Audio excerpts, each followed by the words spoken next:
y'all for tuning back in to your favorite channel, Pelican Bay K9's Dog Talk and News, giving it to you the way I always do. Fair and unbiased, some gonna like it, some ain't, man. Y'all hit that subscribe button if you haven't subscribed to the channel yet. That way you be in the loop when the video dropping. Don't forget to hit that like button and don't forget to drop down in the comments as well.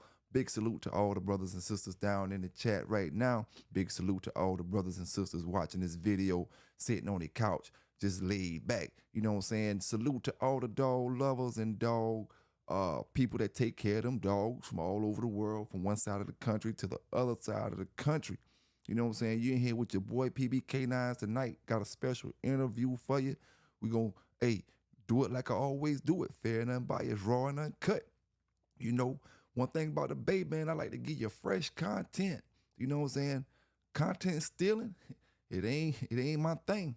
I like to give you fresh content, you know. And today we gonna talk about them Redboy dogs, them Jeep dogs. We talking about a little bit of everything.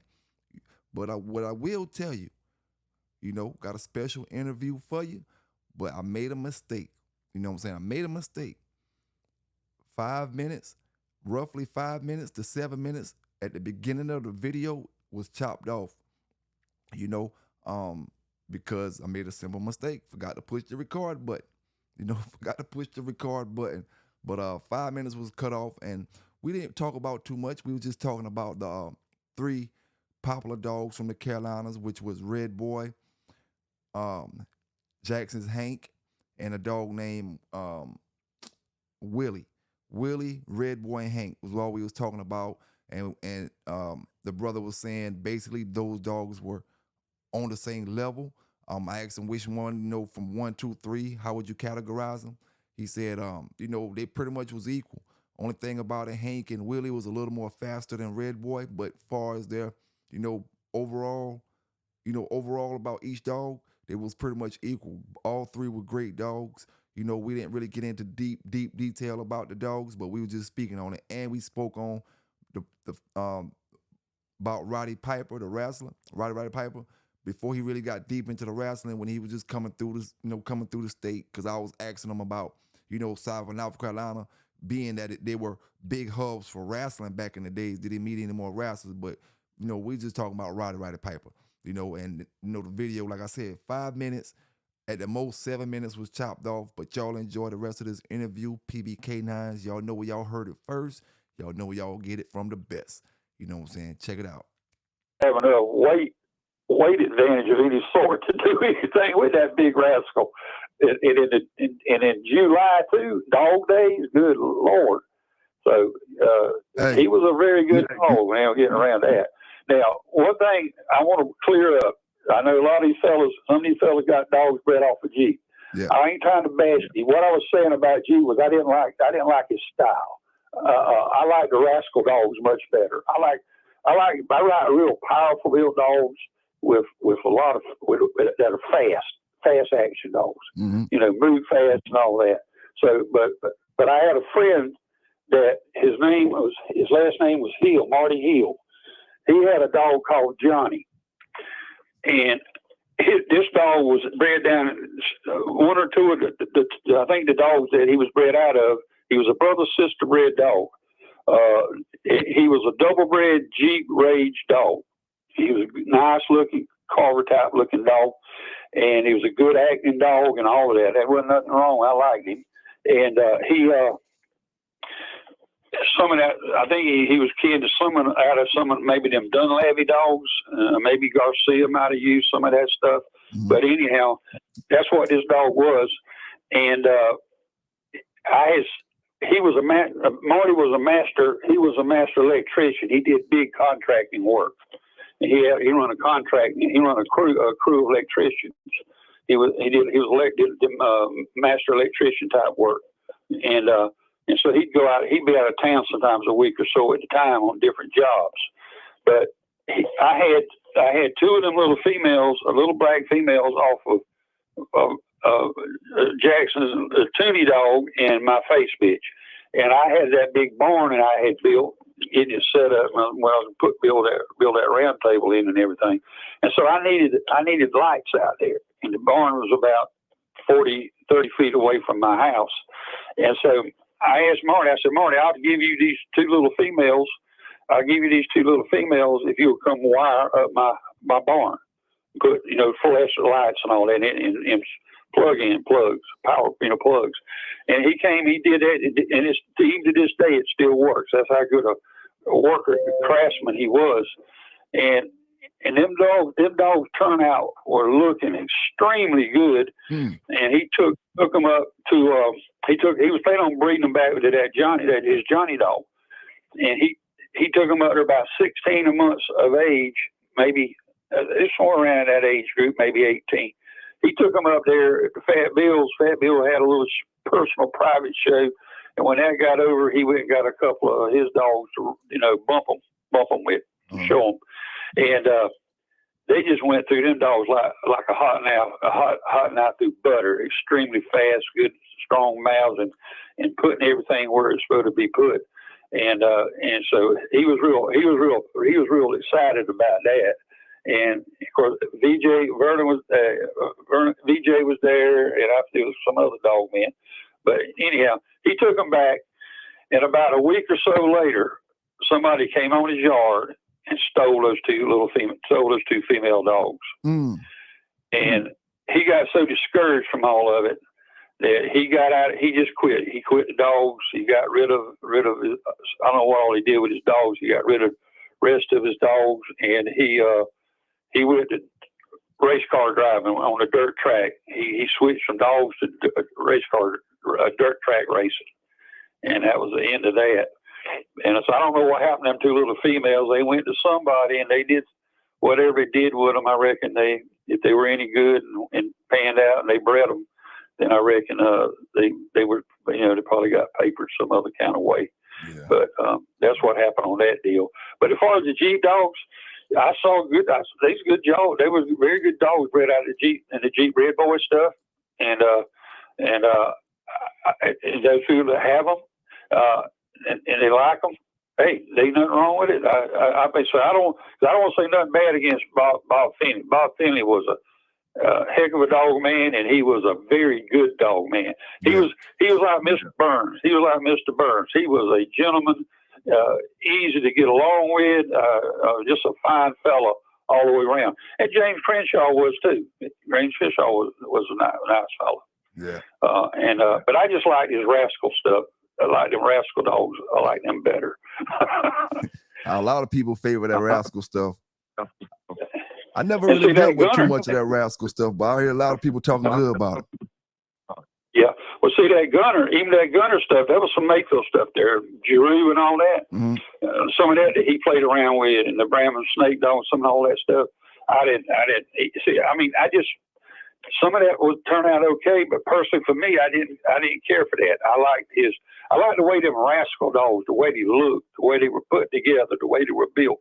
I liked a real Tudor looking kind of dog, a bull terrier type looking dog, long and good, plenty of bone in them. And when that Hawaiian, that Bailey fella, he bred dogs to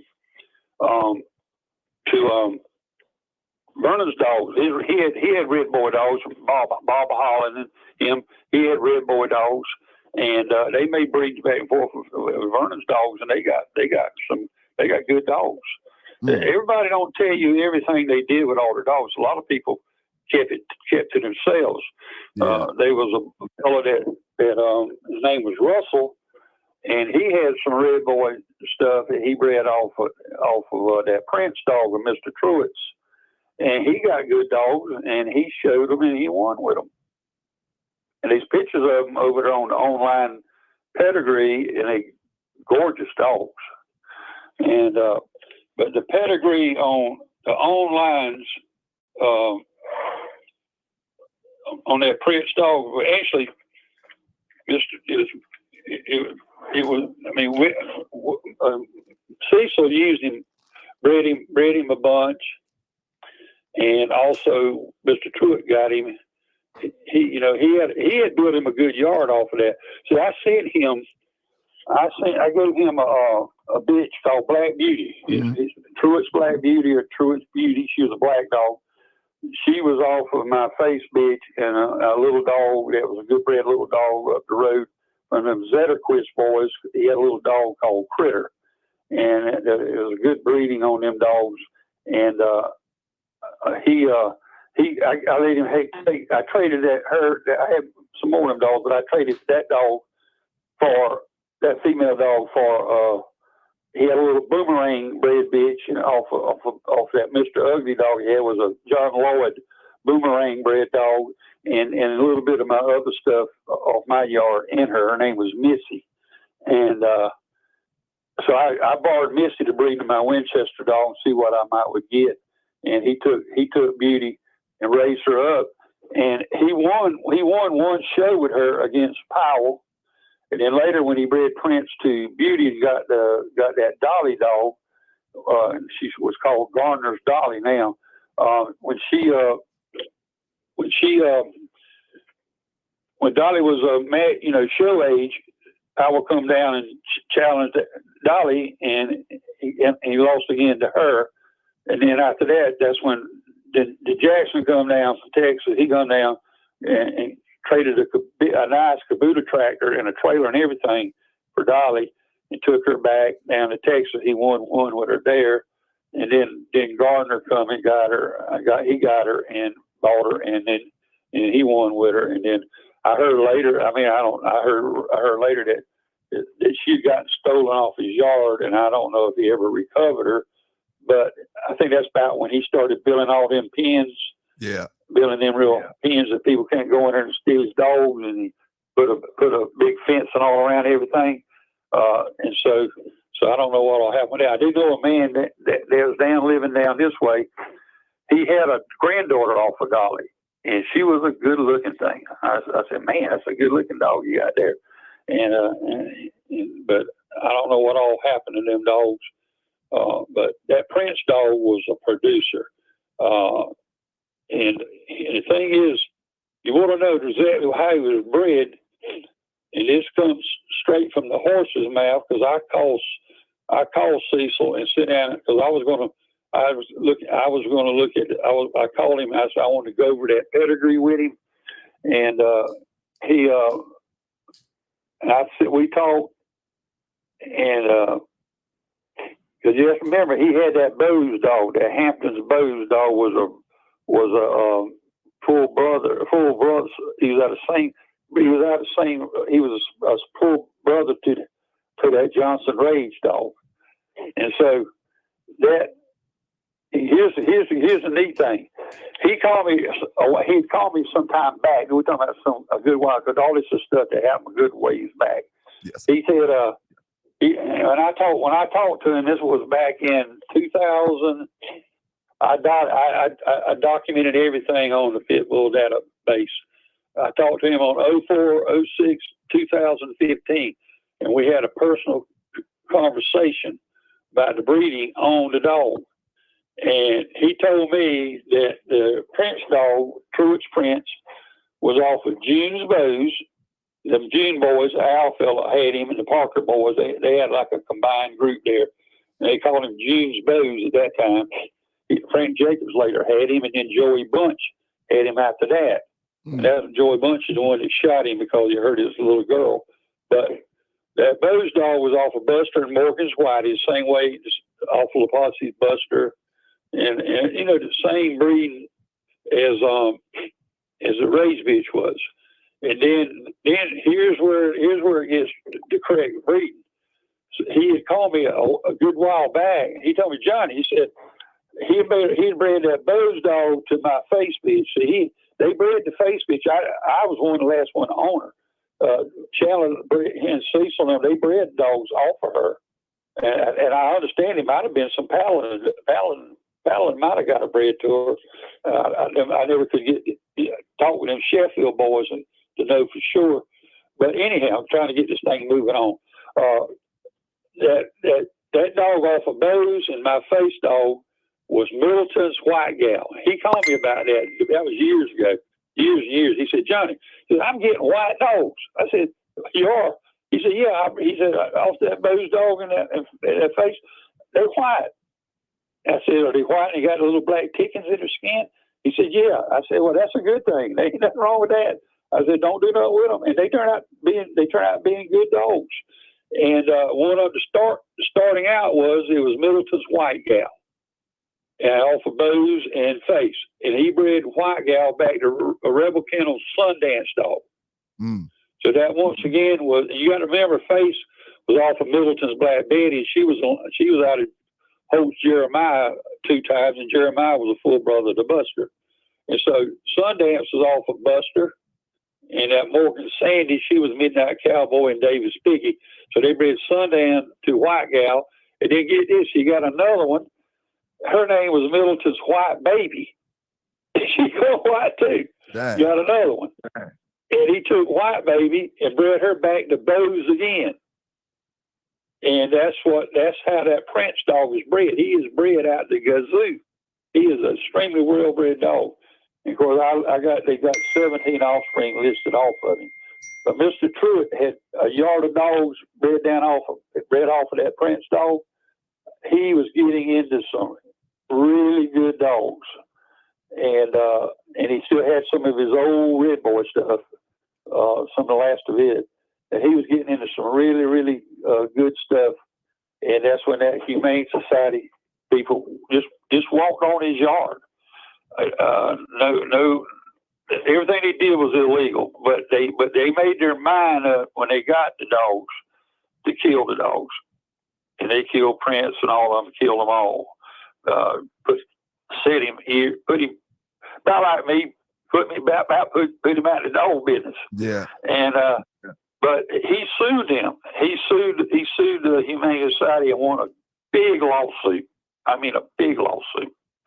And but it's still for all the money he got, he'd have probably rather still had his dogs.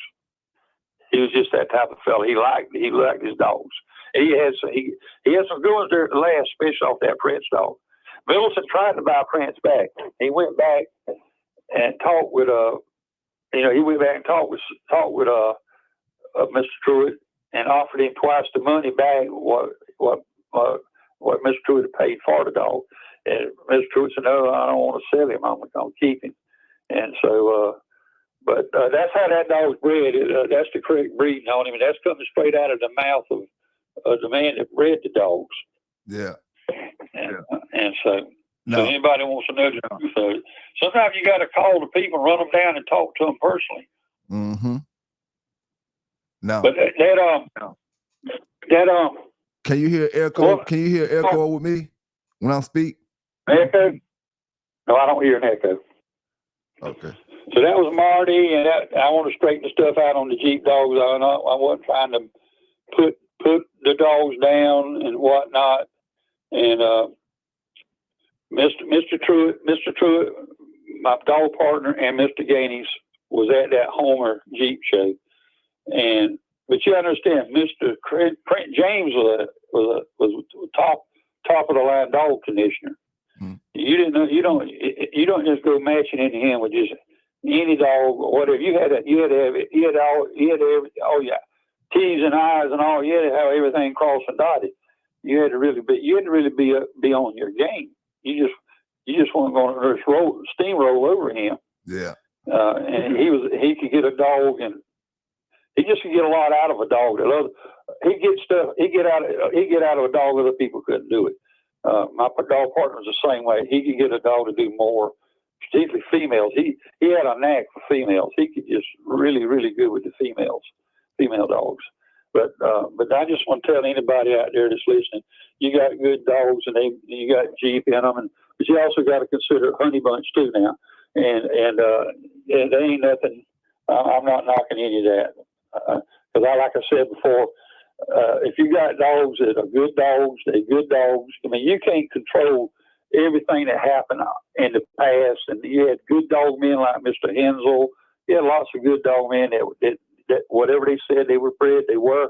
I tell anybody, when you see my name, as far as the first two dogs, I can't say what happened 10 years back and all that, but I can tell you the first two dogs on my listing, that's what they were. I never tried to.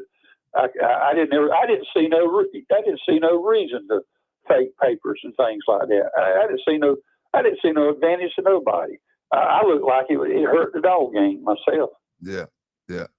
And but those things went on. But the bottom line is this: the first 4 generations is what you kind of have to look at. And then if you got good dogs, you like them, they make you happy. Just like your dogs, you like your dogs, you happy with them. You're the one that pays the feed bill and the vet bill and all that, and that's all that matters. You're right about that. Hey, let me catch everybody up. Before I ask you another question, let me catch everybody up to what we were speaking on. We was talking about Redboy, Willie, and Hank, 3 of the most popular dogs in the Carolinas during that back in the day's time, and some of the dogs that they produced and things like that. And because a lot of brothers probably didn't come in at the beginning of the interview, and so they didn't catch on. So I was just catching them up to what we were speaking about. But I wanted to ask you, when it comes to the black and brindle Redboy dogs, where is that coming from? It's probably coming from Cleo. She was a black dog. Okay. And I'm glad you mentioned that because I had it wrote down. There was a dog man. There was one fella that was making comments. See, a lot of people don't know, I want to let them know that on the Pitbull Bible database, I'm CYJ. And if you see me posting on any of these sites here, like yours and some of the others, Mr. Garcia and so on, I use I had it wrote down on the paper here. I use on my YouTube. I use King something. It plays to a trumpet. I had it wrote down, and I done shit papers around, and now I don't see it. But let me see if it's over here.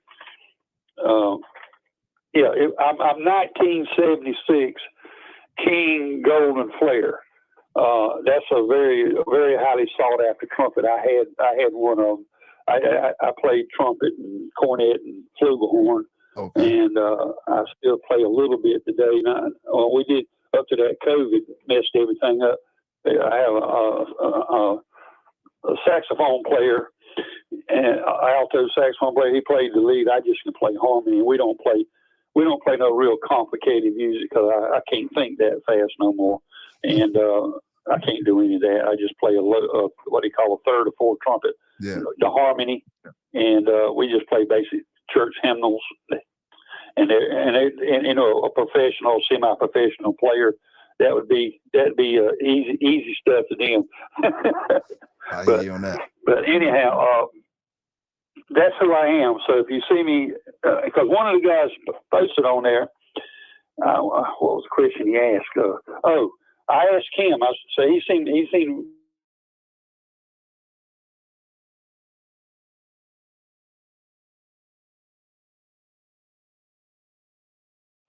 dog man.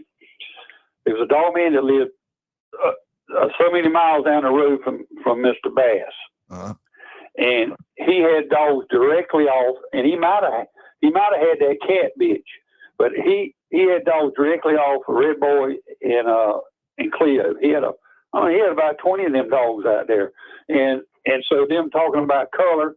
Some of them were red brindle, red nose, or red noses, and some of them were black dogs. Some were brindle dogs. He had different colors, but they're all out the same breeding. And that fancy bitch that Raoul had, she must have come off of his yard because he's the one that had her. And she was a little red nose, red brindle female, and so. And it's possible that the cat bitch may have been off of that yard too, but I don't know. I forgot the man's name. He was in Dillon, South Carolina too, and he was right some ways down the road from Bass, but not a great distance. Yeah. And they might have been dog partners or something. I just don't know all the details.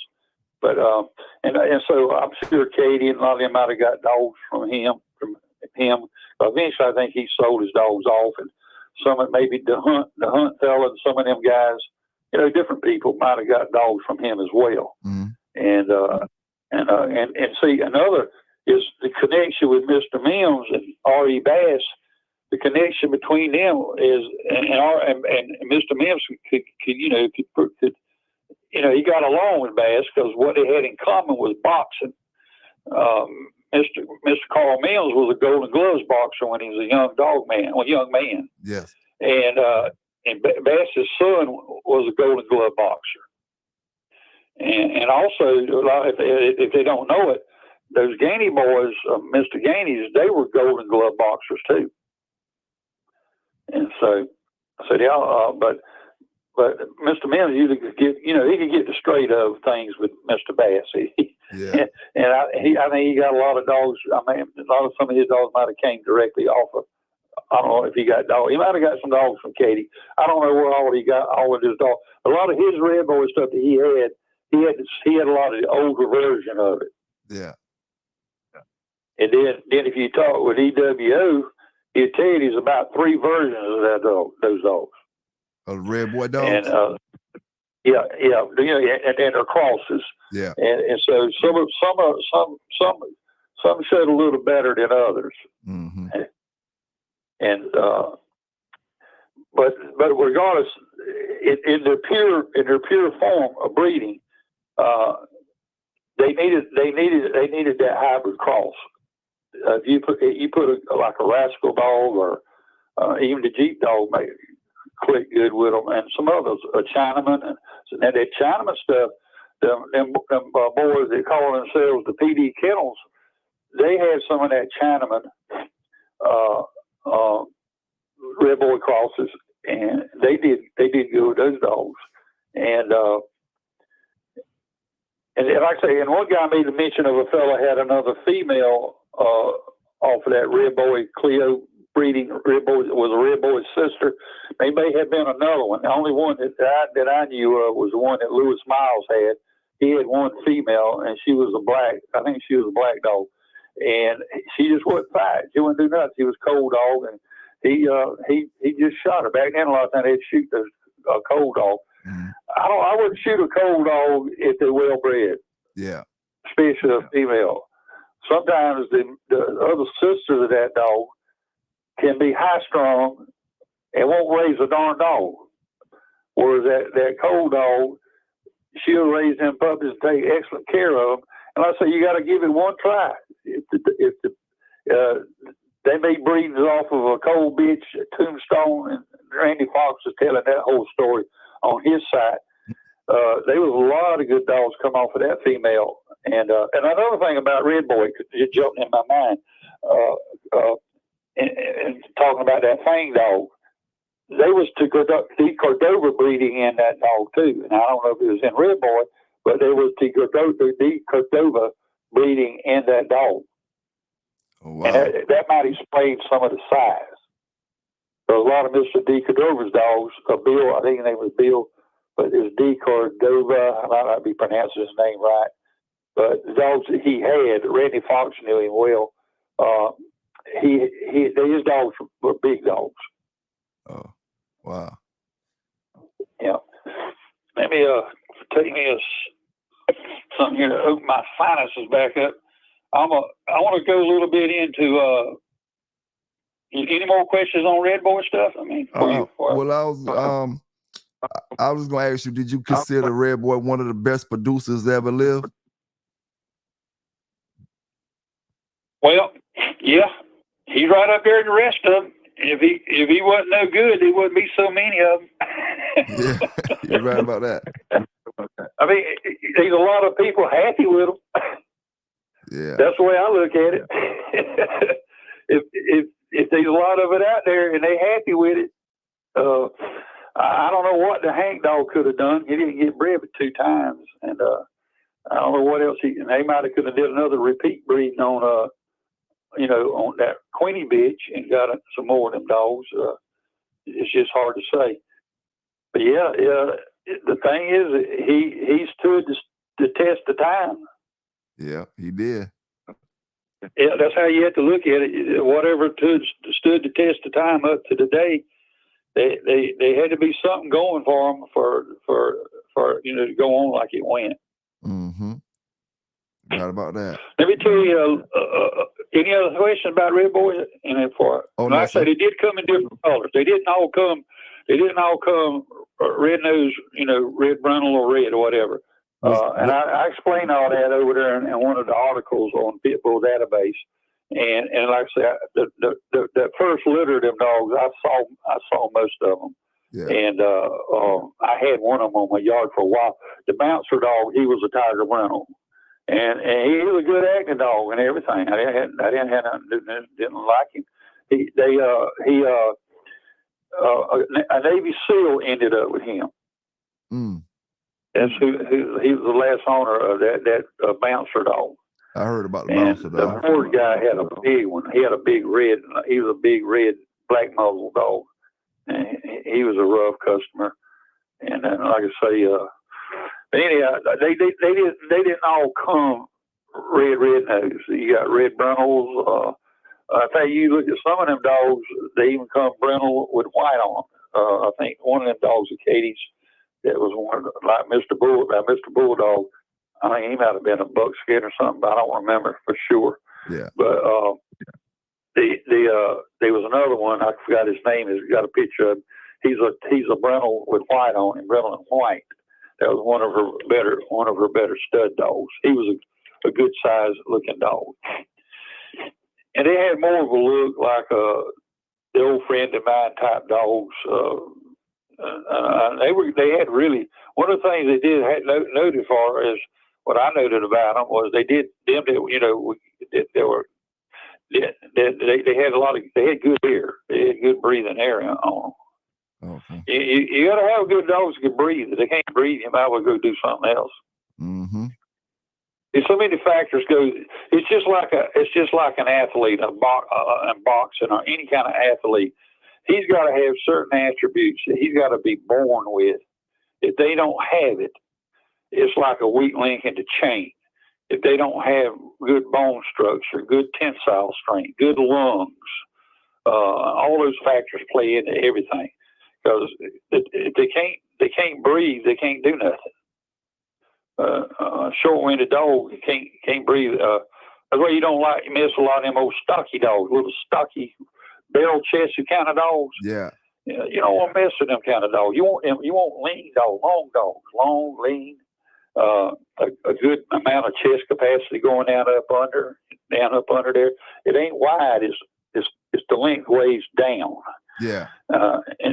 And so those kinds of dogs they're more athletic than a barrel, what I call a barrel chested type of dog.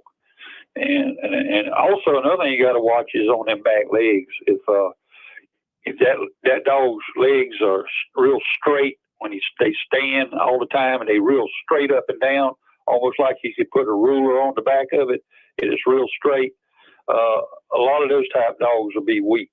They'll be weak in the back end. They don't have that natural bounce, like coil springs in the back of their legs. They can't bounce. It's a name for it. What's the name for it they call it? I know exactly what you're talking about. I don't know. I know now cowhawk is one of them. That's it. Where the legs and all would turn out. That's the name. And fiddle front. Yep. And fiddle front. Yeah, but usually the ones, and sometimes it show up in a lot of Dabo dogs. It's a real straight leg. I mean, he's standing normal.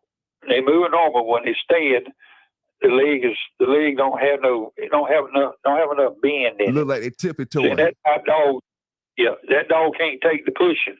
You push him. He can't bounce. He can't give and bounce, and it won't be long for it'll be over with. Yeah. I know exactly what you're talking about. So you have to factor all of that. That's what was so unique about the Redboy, the Jonko Redboy crosses. Now, some said some of the dog men says a lot of them were too slow. But the thing about it is, as I said before, they were big dogs. You could take a 45-pound dog, put up against just a local 45-pound dog, and he'd be longer and be taller and bigger bones, but still weigh the same. And that's a big advantage. Mm-hmm. That's a big advantage. Yep. Anything else about the Redboy? No, sir. Okay. I want to talk a little about Baker Davis. Okay. it was Baker Davis, and then what? Long after that, James. They started rolling in there with those Carver type dogs, and a lot of them local North Carolina dog men. They weren't holding up too good to them. They was just a different kind of animal. Powerful dogs with a lot of hard mouth and whatnot. And what I don't know is that there was a veterinarian many years ago. He messed with the dogs too. I've seen him a couple of times at some shows, and he did a little dabbling in it as well. Mm-hmm. And from doing all that, he gained a lot of knowledge on how to treat dogs how to do with them in the keep, and also in the recovery. Yeah. And so Baker and them combined fellas and Mr. McDougal and them, over time, he shared all that information with them, because he got out, he quit with it, and he shared that information with them. And what they used, and see, Vernon got that information too. And if you knew how to do it, you still had to have your dog in shape. And don't misunderstand me. You can't take other stuff and make win with a dog. You have to have your dog in good shape. They had a group of medications, and all three of them had a V on the bottle. You'd see a V. And what these medications were designed for was to take a dilapidated dog that maybe was seriously, blood count was really, really low, close to dying from parasites, or a dog had been hit by a car or something, was in a lot of trauma, and they had to get the dog stabilized to be able to, do whatever they had to do to the dog. They had to do to the dog. And the first three were, one of them was Winstraw V. That was the steroid. And then they had some type of a B complex, a really specialized souped up type of a B complex. It had a V on it too. I used to know the names of it, but I don't know no more. Yeah. And then he had an iron complex. And it was entirely different from just regular iron shots. Entirely a different animal. And it had the V on it. And then the other thing that they used, and my vet discontinued it because they had to put dogs up in small kennels. Yeah. And this stuff, one of the things this stuff did was it was far superior to any of the other type, like Dex and all that. It would make the dog drink a lot of water, so he did a lot of urinating, which is a good thing if you got a sick dog. You're working them kidneys, or the dogs keep the dog going in shock, get the kidneys working and all that. Yeah. It was a wonderful thing. But they would urinate a lot, and so they would have to change the paper and all in the dog kennels a lot. So my vet family dry. He said it was wonderful, and he said I'll use it occasionally.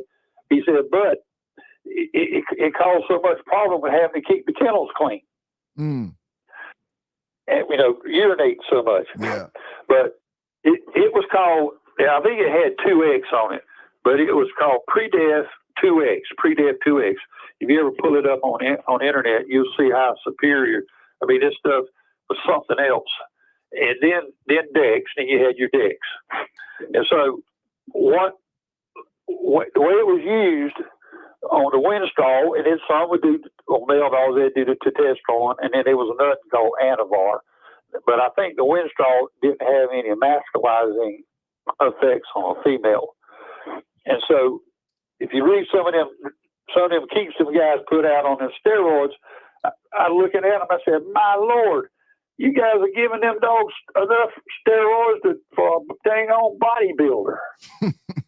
I said, good gracious, no wonder the dogs screwing them dogs up so bad. But you only give a quarter of that Winstraw, you only give 1/4 of a cc. Using a diabetic needle with a long needle on it. It was 1/4 of a cc on one rest day out of in the conditioning keep. where one primary rest day came up. That's when the Winstrol and the B complex iron it was given. Now the pre-def was not given, or the Dex. It was just the Winstrol, B complex, and iron. And of course, the steroid was given at 1/4 of a cc. That was it. All it was trying to help keep the dog in an anabolic state, keep him feeling good, keep him. If he might have been getting a little tired, need a little more faster recovery, it would help all that. Kept them on count, and also it did a lot with their blood count. Really helped that blood count build. The dogs, you pull their lips up, they look like they were going to bleed blood out their gums. They were so red, and so that helped all that. Now, after the 30-hour feeding, and so anyhow, let's get back to Mr. Davis. Yeah. That's what they all knew. And see, my dog partner, when he was living in Florida, and so he spent a lot of time around all the fellas. They were all good friends. He would go up to the university in Georgia, and he told me, you would not believe them professors, that dealt with dog food, anything to do with dogs, animal science. He said, I'd set up an appointment. He said, Johnny, whoever I was talking with, they'd sit there and talk to me for 2 or 3 hours. He said, they that's what they loved. He said, I'd write down all the kinds of questions I wanted to ask them about the feeding and one thing and another. He said they just tell him everything they knew. And some of the things we learned is on that last time appointing the dog, if your dog was light, in 12 hours, your dog was weighing light, because you take the water away at 24 hours, and then you start, and at 12 hours, you start your weighing process. If that dog was weighing light, you could add X amount of ounces of whatever kind of fluid you were going to use to try to keep the dog on weight and keep him hydrated. Yeah. A lot of people said, no, we're going to dry them out. We're going to dry them out. No, that's the wrong thing to do. And so, in other words, a dog could pass in 12 hours. Any fluids you give a dog, we're talking liquid fluids. A dog kidneys, we're talking about what's not absorbed into the body. The dog will pass that water in 12 hours. And even Crenshaw said, I reckon it was something kind of a little more desperate on the weigh-in, and there's maybe a lot of money laying on that weigh-in. He said he in his book he said you could go up to 3 hours, but my vet said you could do it 12 hours and up to 6 hours. He said in 6 hours the dog would clear that fluid. So you at least could do 12 and 6, and if the things were desperate, you could shoot for the 3. Yeah. And so that was some of the stuff that they learned and did. And when it comes to that pre-def X stuff, that was the 12-hour mark. And I don't know the exact dosage now, but I would safely say a cc. A cc of the pre-def went into the skin, underneath the skin, at 12 hours. And then at 6 hours, 1 cc of Dex at 6 hours. That was it. That was it on that. All went under the skin. And what it's done is the Dex would be working up front for the first so much time. It would be working up front, but that pre-def X took longer to work into the system. And so what a lot of them dog men couldn't figure out, they would see like some of the dogs and all, they'd be going at top speed. At first they get just a little bit hot. They'd hassle just a little bit of water, and in about 5 minutes you'd see the dog take like a bellow. He just take a big deep breath, and from then on that dog could go full speed and he'd breathe like a bellow, just deep, slow, deep breathing. Mm-hmm. And then the other great, wonderful thing about it was, and it really got proven on that time with me and Mr. Powell, So he had a head specialist, nose specialist, no swelling, absolutely no swelling, no bleeding, no blood, no swelling. Yep. It was incredible. People looking at that deal saying, "My Lord, that dog's head ought to be big as a 5-gallon drum, big as a 5-gallon bucket or something, swole, and all that." But Powell, he knew too. He knew. In fact, he might have did some of the same stuff because him and Vernon, they spent a lot of time together. They were both Marines and all that. And so, but anyhow, that was the basic secret of the Sebbies and all, and them fellas used. And a lot of that they got from that veterinarian down there in Florida. Oh, wow. And last thing, a lot of people, but here's the thing. All that's probably very, very difficult to get today. And if you don't know how to use it right, you can really mess a dog up. And here's the other thing about it. You had to do a one-dog show. You can't go there and you go a third or fourth, you're gonna messed up big time. Because that dog would come to a peak. Within that time period, that dog would come to a peak. And any hours after that, he's going downhill after that. And so, and of course, I don't advise doing multi-dog shows today, but anyhow,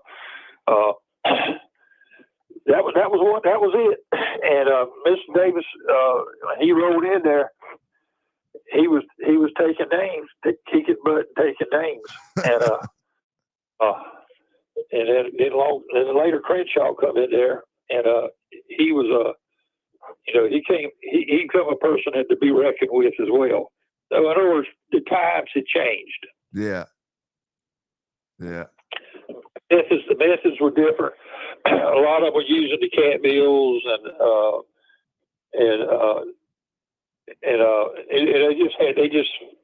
they just started doing. They just learned more about anaerobic training and aerobic training and anaerobic training. They learn a lot of different methods.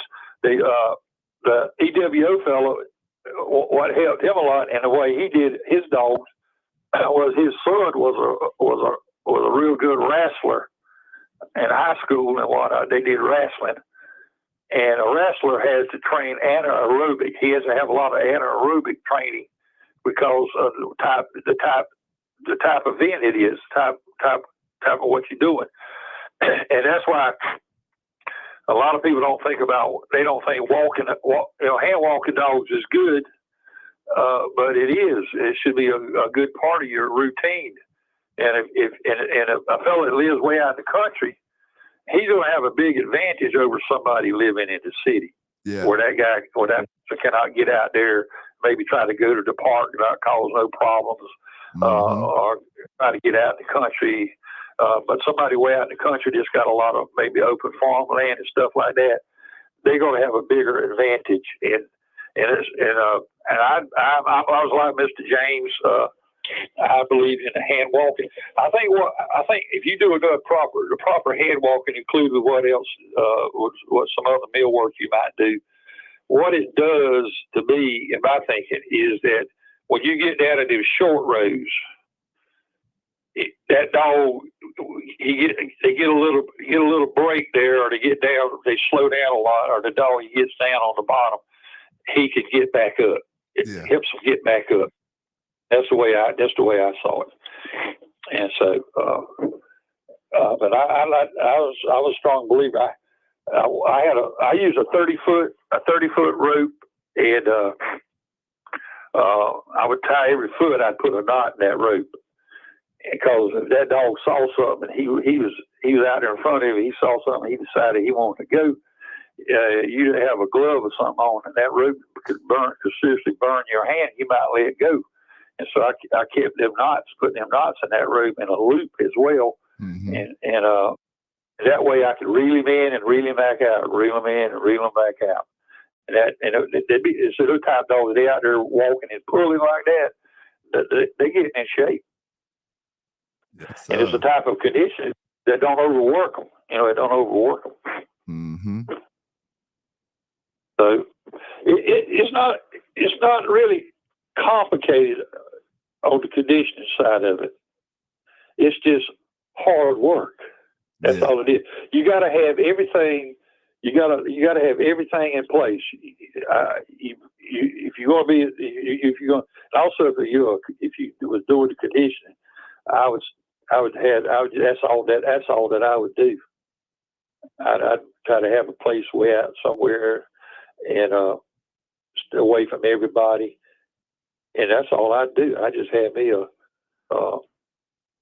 just do the one dog at a time, and you got to have some different types of equipment in case you have the bad weather issues. You know, you can't just depend on the cat mill by itself unless you live in the desert. You live out in the desert area where it hardly ever rains.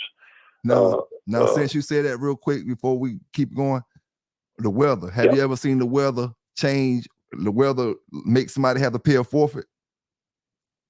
Yeah, if they can't, well,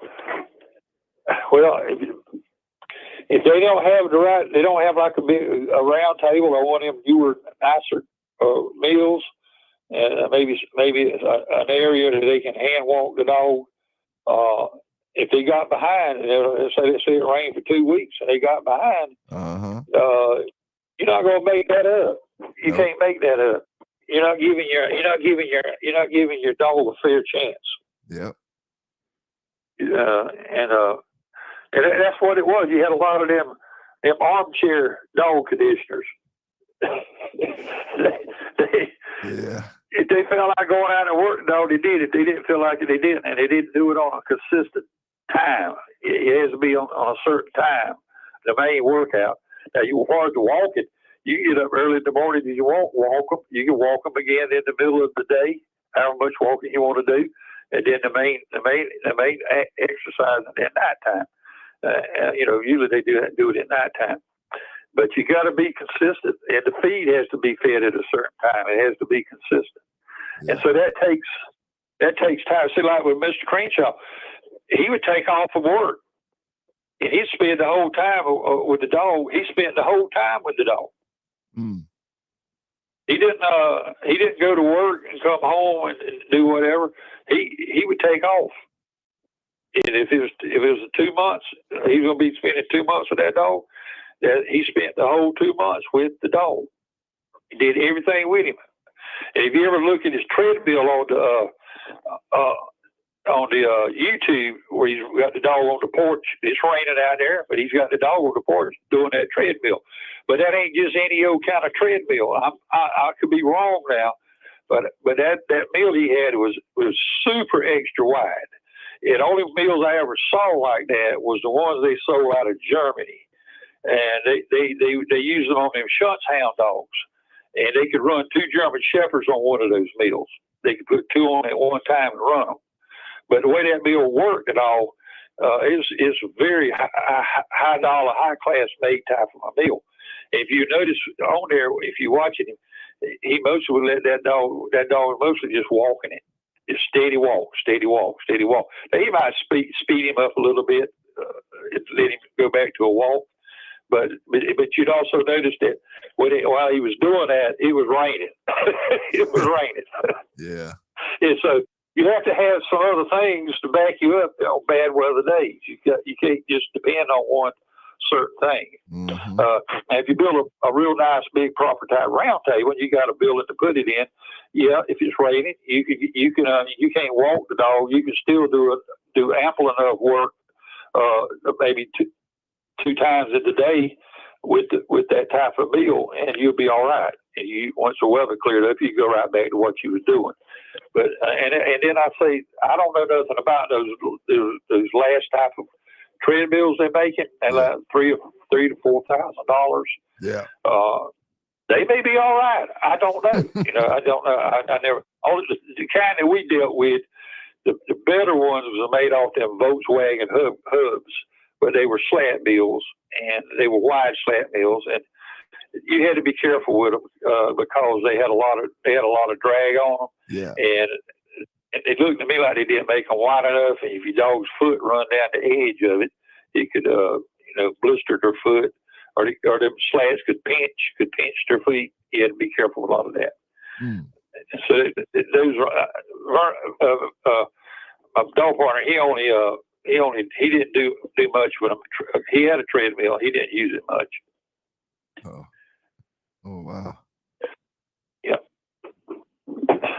Now I do got. So but now when that hand walking, you want to have a good quality pulling harness like you have on them sled dogs. Yeah. Mm-hmm. You don't want him pulling off the egg and choking himself. You want him on a pulling harness, and then that way it don't get tangled up in his legs and stuff. Because I tell you try to walk him on a harness, on a collar, or even one of them little pretty tight harnesses that people put on dogs. Mm-hmm. Them dogs a pit dog can fold his legs and slide right out of that sucker. It won't hold him, but you got to have like a sled dog type pulling harness.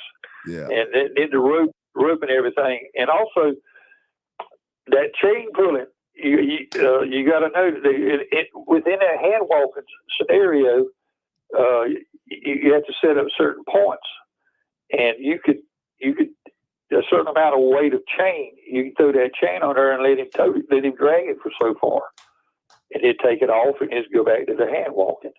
And some of that's done too. I know a fellow that did it like that, and he kept out of the limelight. He did it like that. And Buddy Roo, he turned one loose on you. He had the dog had wind, and he had power too. In other words, he probably, if he was going at a certain weight, the chain weight might have been, small dogs, it might have been 2 or 3 pounds above the show weight, or a big dog, he might be 5 pounds over. So he had that, the extra strength. Yeah. And so forth.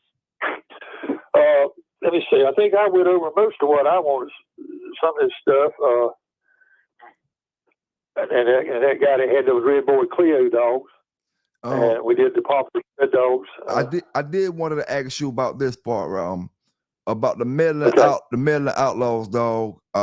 And do you think he possessed the same traits as the Redboy, and why him and Redboy is always in the same bag when people talk about him? I don't know. I knew Mr. Medlin. He was a real nice fella. Always wore a bow tie.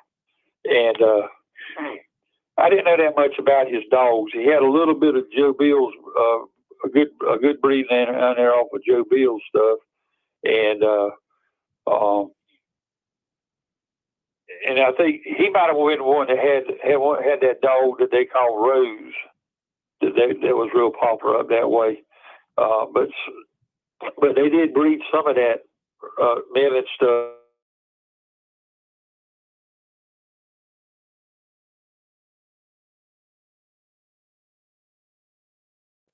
Mr. Tills was the turkey farm dog. They called him.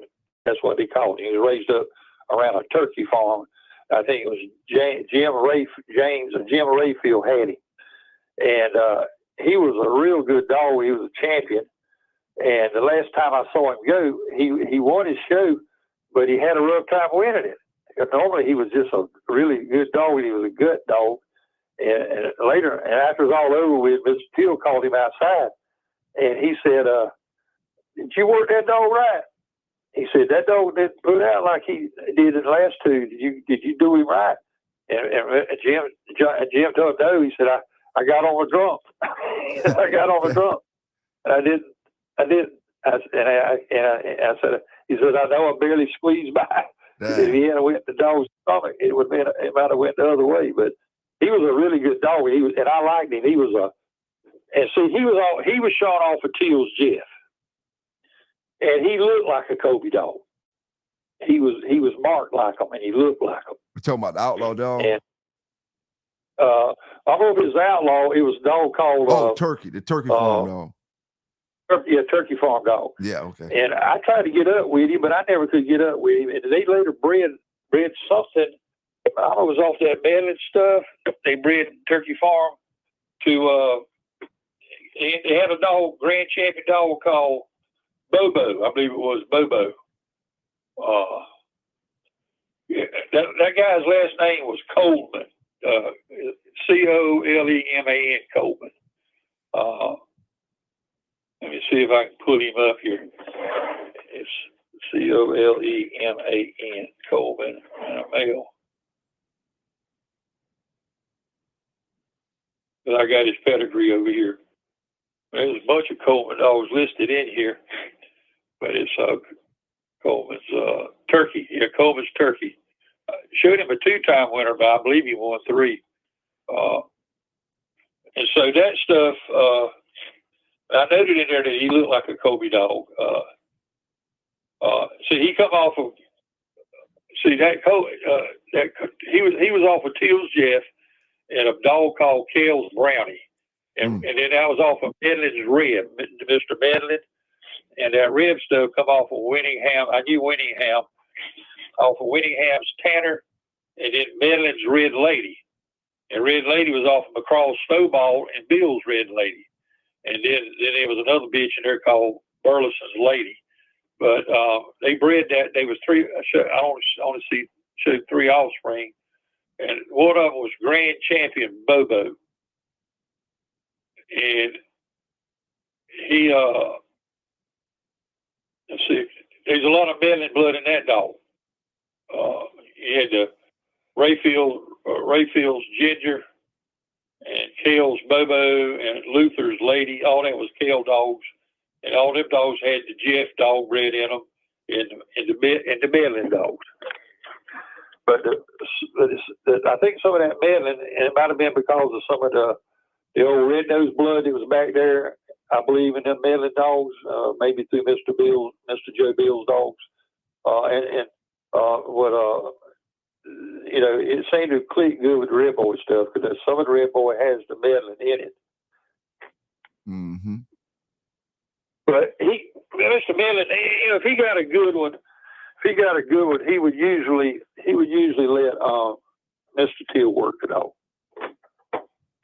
Him and Mr. Teal and Egan Skinner were real good friends, and so but Mr. Medlin himself, he wasn't a real, what you say, a dog man per se, is working them and things like that. He's more of just a breeder. Yeah. But usually if he brought a good one, and Mr. Teal, I got to blow my nose.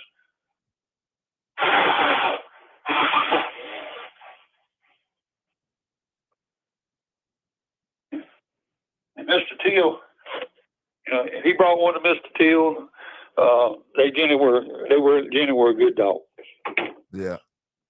Yeah. So I didn't know a whole lot about his dog yard. I just knew him, and he was a real nice fella. And one of the craziest things I ever saw, I never thought I'd see this. There was something over a woman between Mr. Egan Skinner and Joe. Years ago when they were young men, something over a woman. And they must have reconciled about it. And they were standing out there outside behind the Bowman restaurant. We'd had some kind of show or something. And they were standing out there. And I heard Mr. Skinner say, Joe, these are old men now. He said, Joe, he said, I thought I told you that you'd never bring that up again. He must have brought it up. And Mr. Skinner knocked the living daylights out of it, and they started scrapping out there. Mr. T walked over there. He said, look at you crazy suckers. He said, y'all go over and pull them apart. They can't even hurt each other. He said, stop it before one of them falls down and breaks a leg or whatever. You didn't know Mr. Teal, but he was a young man. Him and his brother were boxers. They were Golden Glove boxers too. Mr. Teal and his brother. He called him Jocko. They were both Golden Glove fighters. But the last one I saw like that was Mr. Truitt in Bass. It was down there at one of these shows in Charleston. Yeah. And I don't know what it was about, but Bass sucker punched Wesley. And boy, that's when they went. And Bass clinched him, and they were going around there, and Wes was trying to get himself loose to really start. What he did, I mean, Bass, even as a young man, yeah, Wesley wasn't nobody to fool around with. He was he was not a mean person or anything like that. He was real easygoing, but he wasn't afraid to get down. And he shingled roofs. He was a roofer. And them roofers, they ain't somebody you just think you can go over there and just whoop them. Yeah. Any man that can throw two things of them asphalt tiles on the back of their back and walk up a long ladder about 3 stories, tote it up there and put it down on top up on that roof in that hot summertime and put that roofing on. Man, that's somebody you don't want to just necessarily play around with. You're right about that. And then bricklayers, them that lay bricks and concrete block, he ain't somebody you want to fool around with either. And also them carpenters, them lanky wiry carpenters, and them loggers. Anybody did logging? Yeah. A lot of those type men are very, very strong, powerful men, just for the kind of work they do. You got to have a lot of grit to do that kind of work. I knew a guy that laid bricks and concrete and whatnot. He could grab a chinning bar. He could grab it up with just his index finger and his thumb. He could grab it and hold it and do chin ups. He'd pull himself up. He had big old muscles in his arms. He could do chin ups, pulling himself up. He didn't have to grab the whole bar with his hand. But he laid them concrete blocks every day, day after day. Okay, I don't want to get too far off subject, but yeah, Bass and Wesley had a scrap. Yeah, I saw that. They didn't last long, you know. But yeah. But they. So. But anyhow, let's get on to something else. Yeah. So if I was looking for the best, if I was searching through a couple lines of dogs back then, would I find a better dog searching through the Eli or through the alligator dogs back then in them days? If I would prefer, to me, the alligator dogs. Yeah. And also, the sad part was the Hoot and Butchered boy killed that Samson dog. Boy, any of that stuff back then, it came down through some of that, particularly that Tudor's red bill blood and all that was in them dogs, and all that. But as far as the Eli dogs, I would have preferred the plumber guys, and Mr. Gilman, and then I would have went with the alligator stuff. Yeah. Yeah. I just thought they were, but them plumber boys, they I don't know them personally, but they were serious dog men, and they didn't mess around, and they didn't put down something that was just going to just hang around about 20 minutes, run off down the road. They didn't play that game. I hear you on that. Yeah. All them Texas guys had their hands on some good dogs back then. They really did. Yeah. Did you see any of the banjo dogs? The banjo? Yeah. Which banjo? Well, McCoy? Yeah. No, I didn't never see him. I saw pedigrees on him and pictures of him, but I never saw him. Yeah. But around about 1999, as far I was inactive in the dogs way further than that. Yeah. I want to say again on here, if there's any of them peddlers and all that crowd out there, if they just happen to manage to be listening to. I got out. I quit dogs when it became a 3rd-class felony and no longer a misdemeanor. I had to wrap that up. And what I'm talking about on here and the other interviews, all historical stuff that happened many 35, 40. At the age I am now, probably 40 years now. Mm-hmm. And that, to me, that was, considering how things have gone and how things have went. that particular time era, right in the mid 60s and the 70s, right in there, even probably in the 50s, working on through there. They that was probably the best era of the dogs as far as people being able to have. See, back then people didn't know what a pit bull was. Yeah. Mm-hmm. They do today. They do today, boy. Yeah. Anything that hurts somebody is a pit bull. Mm-hmm. And I listened to your interview, and I made some comments, but I tell you, my cousin, his wife she was the head of her. They had these different dog clubs. She was the head. She was real big into English Bull Terriers, mm-hmm. and she was over all that. And she, they did the show dog Bull Terrier stuff and all that. Well, she had one of them suckers, and when I had to go work on their phone, they had to put that dog up, and I was looking. I was heading out. I talked with her, and we talked, and I did fix the phone off. And I was getting ready to leave, and I was heading out. I looked at the door, and these deep scratches all down that door. Mm. And I looked at it, and I said, "What in the world did that?" She said, "That dog." She says, "When then children come down through here from school and all, he hits that door trying to get out." Dang. I thought to myself, "You need to shoot that stinking cur." If he'd ever get out, he'd have hurt. He could seriously hurt one of them youngins. Yes, sir. Yes, sir. Yep.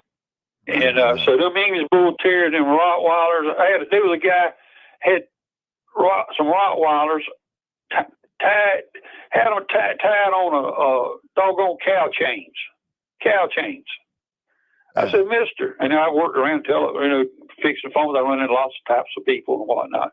And I said, "Mister," I said, "Those are some really nice looking Rottweilers. They were aggressive acting too. Because when I walked back there, boy, they got fired up when I had to go around behind the house to where the phone service was at. And I looked at what they had on them. I said, "My Lord, that new dogs will be that new chain. They're gonna hold them dogs for just a little bit longer, and they're gonna be loose. And then what's gonna happen then?" Yep. Yeah.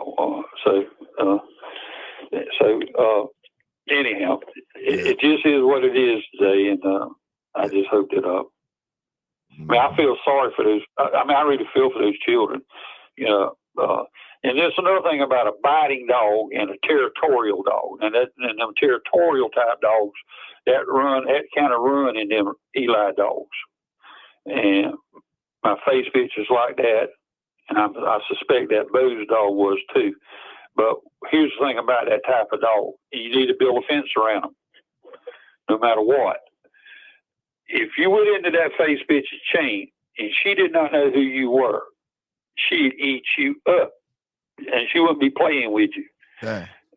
And I mean, she'd pull back from a strange person and give her some chain room, so that when they got in the right distance, then that chain wasn't going to snatch her back. Yeah. But I could take her off that chain. I could have 10 strange men standing in my yard. I could take her off that chain and walk her up to them, and she wouldn't even pay them a bit of attention, unless one of them decided they're going to, make like they're going to hurt me or something, make a loud noise and try to make like they're going to hit me or something. Yeah. That probably wouldn't have been a wise thing to do.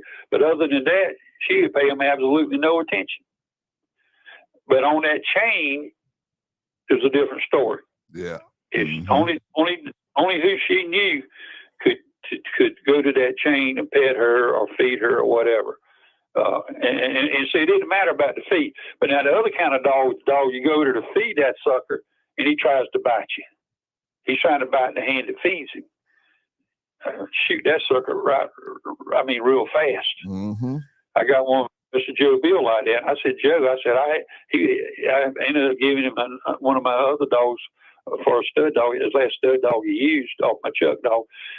I told him, I said, "Joe," "I had to shoot that dog. That dog was too dang on dangerous." I said, "If you'd have brought him back home and put him back in, you'd have never known when he was going to attack you in your house. But he'd bring him in the house sometimes. He was a big dog." I said, "You never know when he was going to attack you." I said, "That sucker almost took my hand off." Damn. And I was just trying to feed him. And I shotgunned him, sent him on to the happy hunting ground. But that's something you got to look at. But now, if you got an outright biting dog, that dog needs to be destroyed. And that's what happened to that Bose dog. Jerry should have put. He was supposed to should have built. Joey should have built his name was Bunch. He should have built. He had paddling dogs too. He should have built a fence around that dog, and because that dog got one of his girls caught her by the hand and mauled her hand. I might have told all that, and he shot the Bose dog. He shot him, and then he didn't shoot the rest of the dog. He shot him. That was the end of him. And then he sold the rest of the dogs and got rid of them. Mr. Gainey might have got some. Who knows? Here's a sad story about Mr. Gainey's dogs. When them fellas lost interest in them, his sons and all, I reckon they just finally lost interest in all of it. And he was up in age. And when he got into dog game, he wasn't no young fella, but he made a tremendous splash when he did. You had to have your act together if you were going into him, because he had some really good dogs, and I think he had better dogs than Tant did, and that JR dog and all that. But anyhow, he called Wesley over there, and he said, "I'm through with it," and he said, "I've got a backhoe. I'm fixing to dig a big old hole. I want you to help me with the dogs." And he took them and shot every one of them and buried them. Yep. Now, he could have sold them dogs probably $10,000 a piece. But he had it down to a science, and he had a cream of the crop. Last time I saw them, they were immaculate looking animals. They looked as good as them Mr. Hollins's them red-nosed dogs he had. Yeah. They were built like that, and they had that same beautiful build and immaculate health and all, and jumping off. But anyhow, he got rid of them. He didn't let nobody have them, and so, so that's why you don't got no Gainey's dogs floating around other than the you don't dog. see none of them. He ended with because he had cream of the crop of that stuff. He could have helped. Aim Wesley tried to get him one or two of us. They begged him to give them to him, because then they would have helped him with that, because he still had a little bit of that Prince blood up north, and he might have could have used some bring him back to some of Mr. Gainey's stuff, got himself going again. Mm-hmm. And but he just would not. He said no. He said, "Hey, I don't want nobody else to have them." And I wasn't necessarily in a selfish manner. He said, "I just don't want nobody else to have them, because they might abuse them." Yeah. And that's what he did. Dang. So I got one last question. Did you see any of Yellow shows or any of Yellow offspring shows? I saw Yellow on one show. He was a slow dog. He was not a fast dog. Yeah. He was slow. He was big dogs. A lot of them dogs are tends for big dogs. And I saw Yellow, but maybe one of his last shows or two might have been more, more competitive. But some of them, I don't even know what he brought them dogs. That one show I saw, and I refereed it. I asked, it was Jackie and Braddock. I said, "As good a dog as you had on that McLean dog, he had." I said, "Why y'all bring a dog like that? This kind of a dog?" I said, "He ain't even in the game." I said, "It makes me wonder how you got your bets laid." I said, "How y'all betting on this deal?" I said, "Man, where did y'all find this dog?"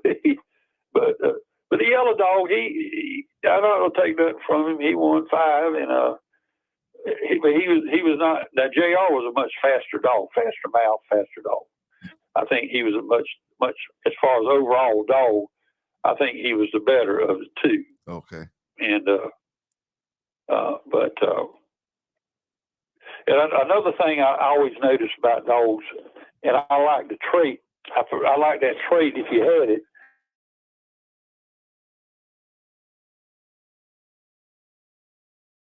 Of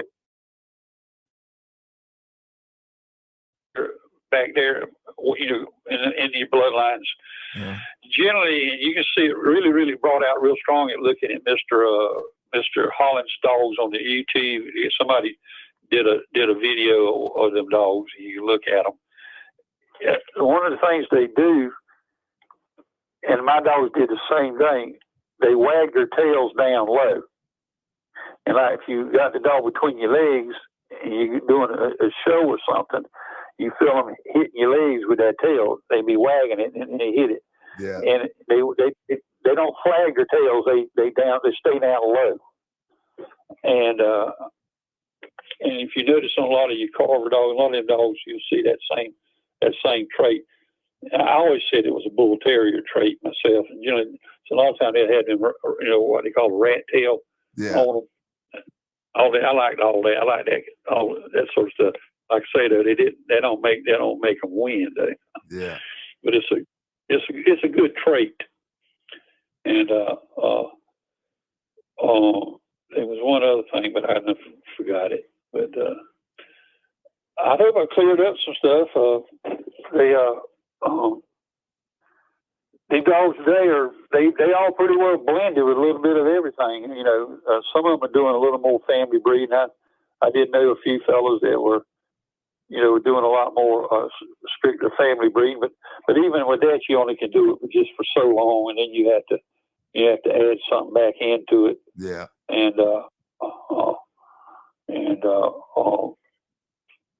to get you got every now and then you got to put a little hybrid blood, but I think the safest way to do that is try to study your pedigree out, and you got these real good tools today, like on the Pitbull Battle database, where you can do test breedings of various dogs.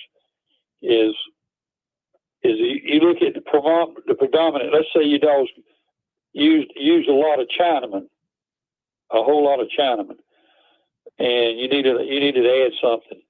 You might look at the pedigree of the dog, and you might see where they might have started out with maybe one of the first 2 or 3 breeds, to see some of them dogs that were used in their bloodline. If any of that's still around and it's still good dogs, then that would be a good choice to add it back in. In other words, what I'm trying to say is like this. I told Vernon when I found out about it, I didn't know it, but there was a young great grandson, I reckon, and I understand he's still living today. He'd be our age.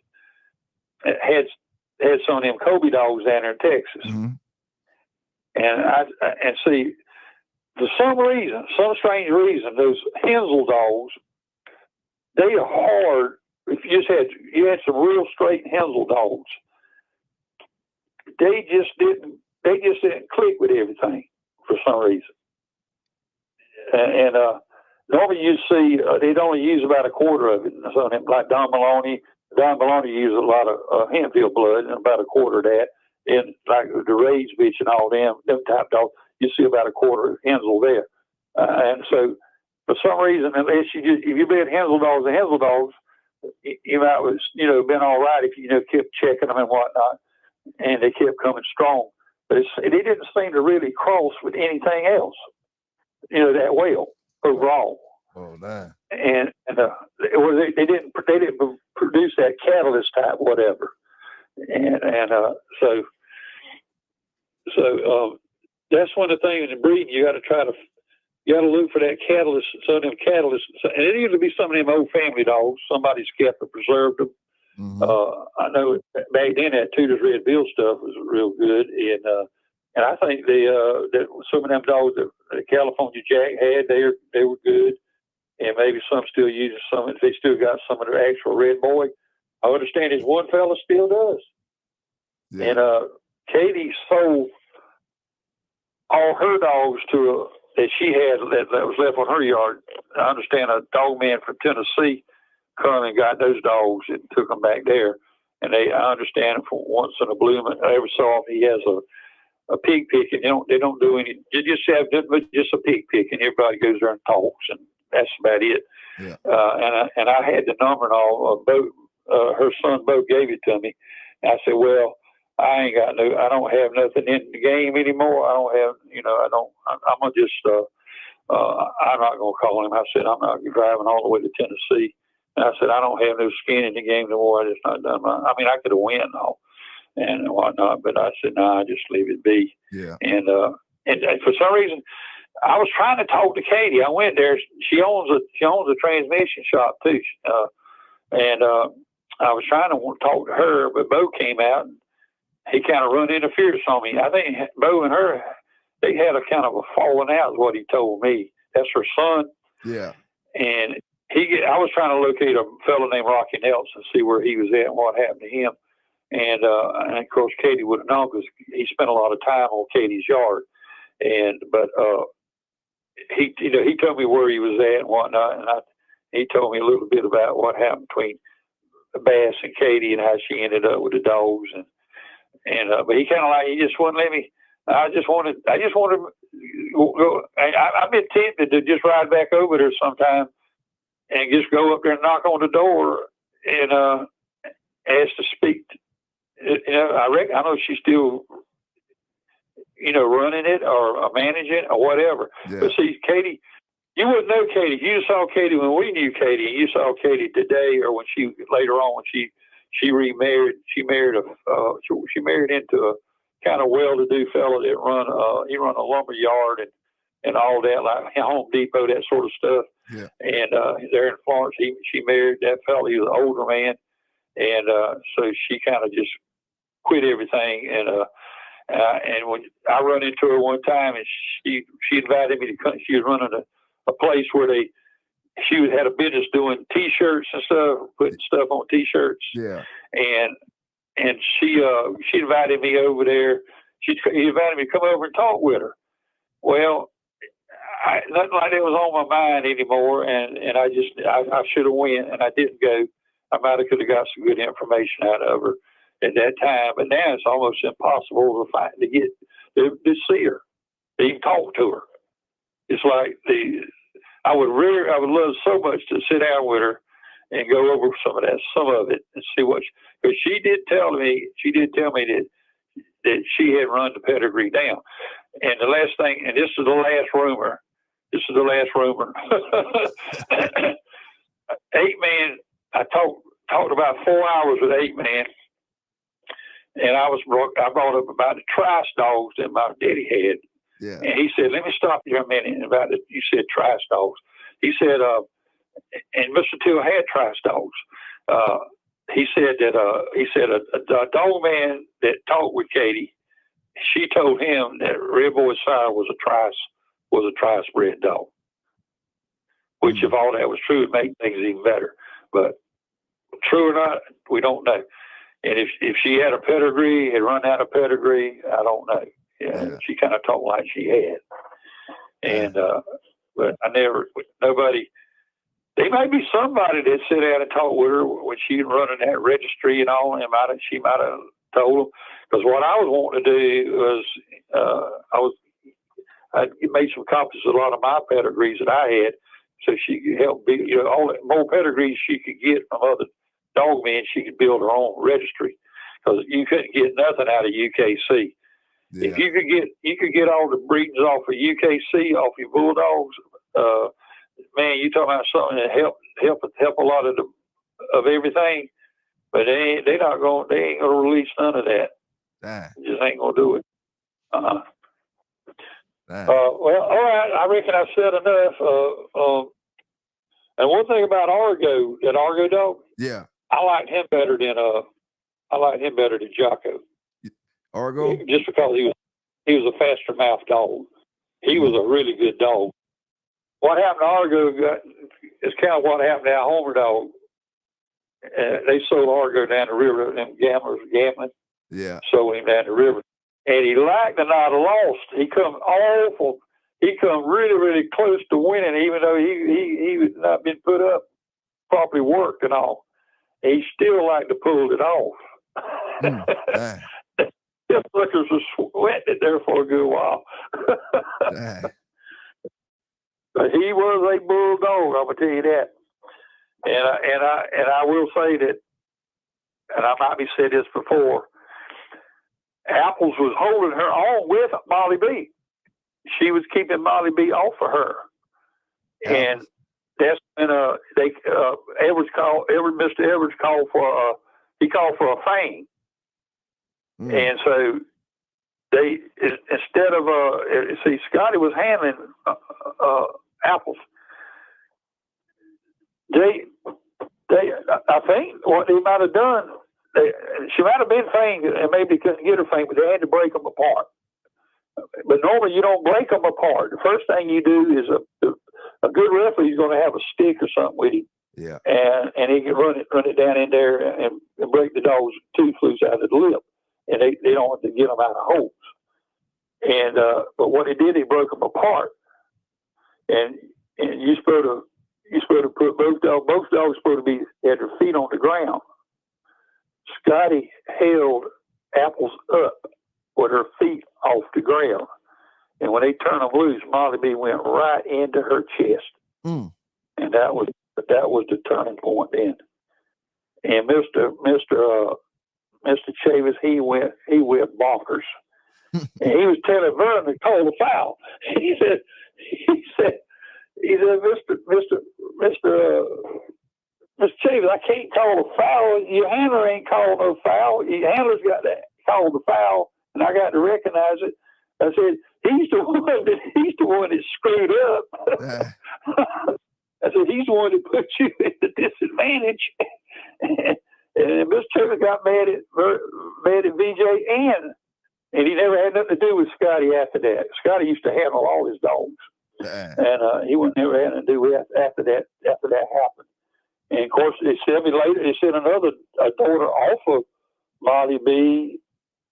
Beat a daughter off of Molly B. Beat another one of Chavis's dogs in that same show. But they knew the Apples was holding her own there for a while, and which is highly unusual. I didn't see no other dogs hold her own. Period with that monster. And she had her, I think she was controlling her head. But when Scotty did what he done, they want no chance that she could come back from that. That dog was just too devastating. And of course they finally had to pick her up. Molly B must have been an animal. Man, I'm telling you, you could have had just like a full-grown male lion hitting a zebra, running at full force, and all the dust go up in the air and everything. That sucker just done in. That's how she come at you. She come at you. She could move so fast. She was light, a big dog now, but she was lightning fast, and she just come with her mouth wide open. And wherever she put it, she got into your dog's body. Wherever she put it, that dog was seriously hurt. Yeah, I mean, you had to have a dead game dog, and then they couldn't win. Only thing you beat her is you had to have a monster like her, and you don't see them kind of dogs come along every day. Yeah. Those type of ace dogs, you just don't see them. Yeah. And once in a blue moon, one of them will pop up, and she was one of them. And she had a tremendous lung capacity. You could look at her. But she won 8. She actually won 8 of them. No ifs, ands, and buts. They tried 8 times to beat her, and they did not one of them. So I don't think none of them. Most of them didn't survive. Yeah. She was a true double. I think she was a double grand champion. She was the real deal. And I think Harry Haregrove got her, and then somebody stole her. And I don't know what happened after. I don't know if they ever recovered her, but I think he might have got some dogs off of her. I saw the Pedigree Kennel boys had one brought down here, and he was supposed to have been off of Molly B. And he was a really nice dog. I mean, everything was right about him, his actions and everything. And I told him, I said, boy, that's a really good dog. And they showed him against actually one Mr. Burns. He kind of got into some of them Jocko stuff and all. And it was real hot and all. And they just started messing with dogs. They didn't know all what to do. And it was real hot. And the dog was too heavy. They had him too heavy. And he put on a show. He he went right down to the bitter end, and I finally told him. I refereed the thing. I think it was Mitchell. Mitchell picked the dog up. I said, "You ain't gonna get him. It'll be a while before you get another dog like this." I said, "This is a very good dog. Even though you're not gonna win today, he's a very good dog. Pick him up." Yeah. I said, "You bring him onto the house, I can save him." They didn't do it, and when they finally did pick up, he was too far gone, and I still tried to get him to come on to my house, and they didn't want to do it. Took him home, and he died. Yeah. But I think, and I'm pretty sure he was off of Molly B. And he was a really good dog. Now he wasn't the monster Molly B was, but he was still a good dog. Yeah, yeah. And poor Mr. Burns, he was stepping 5 foot off the ground. He fairly won him one. You'd have to know Mr. Burns. I tell you, he was a heck of a fella. Yeah. You thought he'd won the $10 million lotto. Yeah. Hey. All right. I think that's about it. I looked at notes here, and I think I've said everything I can say. Yeah. And I know. Just let them know if anyone want to PM me. I'm still. I re-upped my membership for one more year. I'm CYJ. I'm CYJ on they send me a private message. And let me say something about the cur dogs and all that. Oh, go ahead. One last thing. Vernon, when I sent him them 2 black dogs, Tango and Cash, an irate next door neighbor went and shot them.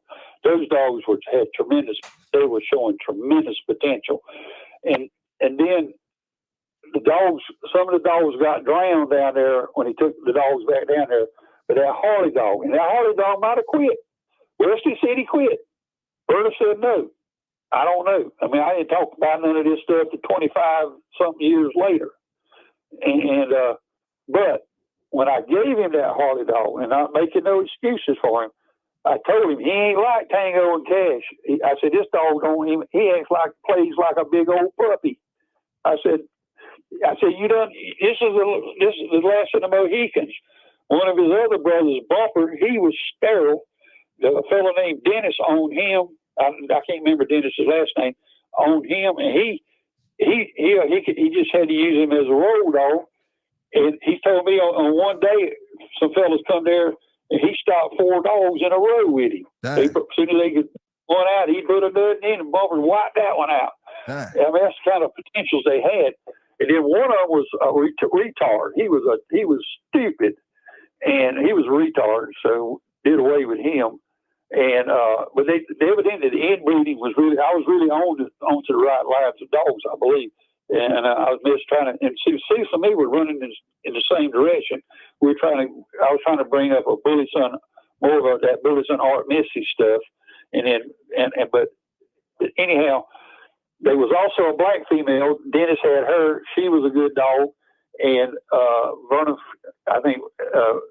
King got her, and I think either she got stolen when dog stealing went on in his yard with the Mexicans. She either got stolen or she got drowned in that flood. And I lost my Winchester dog. He got drowned. I mean, some of the better dogs he took back. And see, with Harley, I tell him, I said, Vernon, take this dog. He's the last of the Mohicans. Put him to the side. Let him get about 3 years old. Just leave him alone. You got plenty of other stuff here to play around with. I said, leave him alone. I said, if you need to breed him one time, see what he throws. Do him like Pat Stompanato. They never did nothing with Stompanato. I said, if he produces some good dogs, then just leave him alone. I said, that's it. Yeah. But he must have fired up Maul, and he told me he had a lot of ability, and so he did, and he lost. Dang. And so, and then that mouse dog lost her. But as it went on, when he was running into some serious problems, and I saw the veterinarian report. He mailed me a copy after he had that big win down there with some of them known Mexican dog men. with that Dolly dog, when he started going back into them later, I don't know what they were starting to use a rub. I don't know what they were using. Because even the worst of them dogs that we had, they'd go 40 minutes easy. For it didn't end up showing game. Yeah. I mean, his condition, the type of condition he could put on a dog, they wasn't no fall out no 30, 40 minutes. There ain't no way. They'd be blowing hot, and you can't breathe and all that. He told me that a couple of them dogs, before he could get them home, they were already dying in the box, in their boxes. And he said he tried to get one of them to the vet, and it died before he could get it there. And the vet did a blood sample, and I saw the report on that. And I don't know what they was using. And I asked him, I said, did you do the wash with the alcohol and all that, and the milk and alcohol and what, the rubbing, the underproof alcohol and whatnot? I think he told me he did. And I said, well, I don't know how they're doing it, but so he kind of got discouraged with it. And but anyhow, there's some losing dogs on there in the pedigree right up front. And whether they were ranked curs or whether they were you picked them up or whatever happened, I don't know. Yeah. I'm talking about something that I didn't know nothing about about 25, 30 years later, and just talking with him in general. Mm-hmm. But still, whatever goes down. And if you don't know all the ins and outs, especially you get up there and run in with the big boys. Yeah. And a lot of them big boys, there's lots of big money. And just like with that Homer Jeep match, there was a $10,000 forfeit because when we tried to get Sundown hooked up with that, it was with Jeep at 42 pounds. That was the forfeit there. It was a $10,000 forfeit. So them cats was trying to save their forfeit, and Mr. Stevenson's family did their best and to talk Mr. Stevenson out of letting them use that Homer dog. They told him, don't do it. Let them go get a dog somewhere else. So see, they might have been halfway into the keep, and that Ruby bitch, her name was Ruby. That's the one that beat Mayfield's Easy. She's off of Zebo. That dog that they were going to use against Jeep, the dog got off the chain and went over, got on Ruby. Ruby fucked her out. That Ruby dog was a bad dog. And so they didn't have no dog. So they were scrambling, running around trying to find them a dog. Yeah. And that's how all that went down. And trying to be no reflection on the Jeep dog. And then I talked with Mr. Truitt, and my partner watched it, and Mr. Truitt, Mr. Gainey, and they didn't really have much to say about it. Even though it went like 4 hours, they didn't have a whole lot to say about it. They just felt like that they liked the losing dog is what they said. Yeah. They didn't really have much to say about it one way or the other. Yeah. And as history shows, the Jeep dog won. The Homer dog, like you say, if you go through with it, you really don't really try to make no excuses. Yeah. You just suck it up, be a man, suck it up, and go on. Mm-hmm. and one last thing. If you got some good dogs and they're your dogs and you like them, like I've said before, don't necessarily give them. And some other fellows out there, they got their own dogs, and see a lot of them is like football teams. They like their different fans. Some like Mayfield, some like Boudreaux, some like this, some like that, some like the Redboy fan dogs and so forth. Chances are, if you give them any of your dogs, they're going to treat your dogs a hell of a lot worse than they're going to treat theirs. So you have to be careful about some of that. So anyhow, I've just seen a lot of that in my game, and anytime you're showing some dogs, try to pre-keep them a little bit. Yeah. You're not gonna win no dog pulling weights, pulling the weights, or showing the dog if you bring that dog fat. If that dog's fat looking, they're not gonna do it. They're not gonna win anything. Nope. Yep. Okay. Was any other questions at all? No, sir. That's about it. That's about it. I know you're a little under the weather right now. I appreciate everything. I appreciate the interview because I know you're not feeling the 100%. Yeah. Let's say I'm that 1976 King Golden Flare guy on YouTube, and then I'm CYJ on the other. And if somebody wanted to send me a PM or whatever, but I sent one fellow a PM trying to see if he knew the guy's name that had all them dogs down the road from Mr. Bass. Yeah. It was off of Cleo and Redboy. And I said he had about 20 or 25 of them dogs. And as far as the colors and that black color, I might have confused some of them on that black color. I want to say this one last thing. The black is more of a bull terrier color. And a lot of them dogs that came out of England, if you go back and look at the old pedigrees of them dogs, a lot of them, they came white. They were white with a lot of them had probably black ticking in them, the skin, and then a lot of them come black. And I think I hope I can repeat myself. No. I talked to Mr. Johnson. I called him when he first brought it. He first showed them dogs he had in Ralph Greenwood's magazine. Had an article and some pictures of the dogs. There was what he called a Johnson American Bulldogs, what he call them today.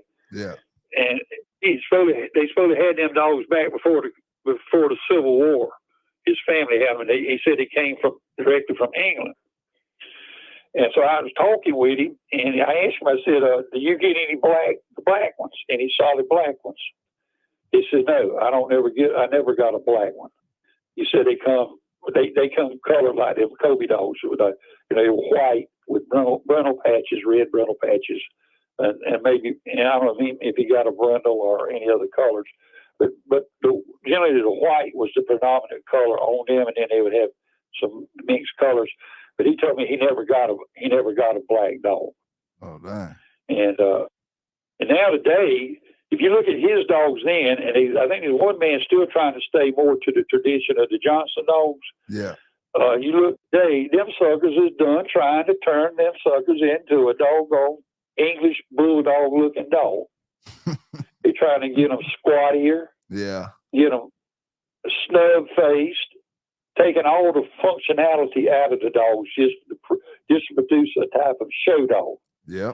But them dogs were working dogs, and the ones that he had, they were some nice looking dogs. I mean, as far as what they were nice looking dogs. Yeah. And they may have been the actual true English bulldog, which we call an American bulldog today. Yep. Yep. Yes, sir, man. Okay. I appreciate you. I appreciate that's all I can do today. You can go ahead and sign us off. Yes, sir. I appreciate you. Y'all brothers and sisters, salute to y'all down in the chat. I appreciate all of y'all. Listen to the video. Hope y'all enjoyed the interview. Y'all stay safe out there. Y'all stay legal out there. PBK9. Amen. Yes, sir. You was about to say something?